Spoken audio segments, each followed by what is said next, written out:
Komisi Pemberantasan Korupsi tidak lagi memiliki wewenang dalam mengungkap kasus korupsi di tubuh badan usaha milik negara. Hal ini menyusul disahkannya Undang-Undang Nomor 1 Tahun 2025 tentang Badan Usaha Milik Negara pada 24 Februari 2025. Undang-undang terbaru ini menggantikan Undang-Undang Nomor 19 Tahun 2003 tentang BUMN. Undang-Undang BUMN yang terbaru ini memangkas wewenang KPK dalam mengungkap korupsi BUMN yang melibatkan direksi dan komisaris perusahaan pelat merah itu. Pasalnya, dalam Undang-Undang BUMN tersebut, direksi dan komisaris BUMN tidak lagi dianggap sebagai penyelenggara negara.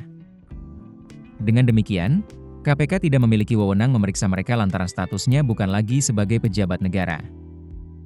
Terdapat dua pasal penting dalam Undang-Undang Nomor 1 Tahun 2025 tentang BUMN yang menjadi sorotan, yakni Pasal 3X Ayat 1 yang menyatakan organ dan pegawai badan bukan merupakan penyelenggara negara. Kemudian Pasal 9G yang berbunyi anggota direksi, Dewan Komisaris, dan Dewan Pengawas BUMN bukan merupakan penyelenggara negara. Penjelasan Pasal 9G menambahkan bahwa meski bukan penyelenggara negara dalam konteks BUMN, status penyelenggara negara seseorang tidak serta-merta hilang. Namun demikian, hal ini cukup untuk membuat KPK tidak lagi memiliki dasar hukum untuk menangani kasus-kasus dugaan korupsi yang melibatkan direksi dan komisaris BUMN, sebagaimana tercantum dalam Undang-Undang KPK Nomor 19 Tahun 2019.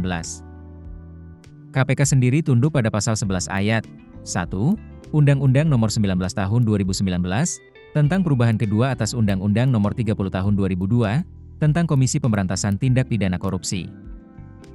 Dalam undang-undang tersebut, KPK hanya dapat menyelidiki, menyidik, dan menuntut tindak pidana korupsi yang melibatkan aparat penegak hukum, penyelenggara negara, atau kasus dengan kerugian negara minimal 1 miliar rupiah. Nah, dengan dikeluarkannya direksi dan komisaris BUMN dari kategori penyelenggara negara, maka wewenang KPK menjadi terbatas. Hal ini memicu keprihatinan di berbagai kalangan, mengingat peran BUMN sangat strategis dan potensi kerugian negara di sektor ini sangat besar. Juru bicara KPK Tessa Mahardika Sugiarto menyatakan bahwa pihaknya akan melakukan kajian menyeluruh terhadap substansi Undang-Undang BUMN.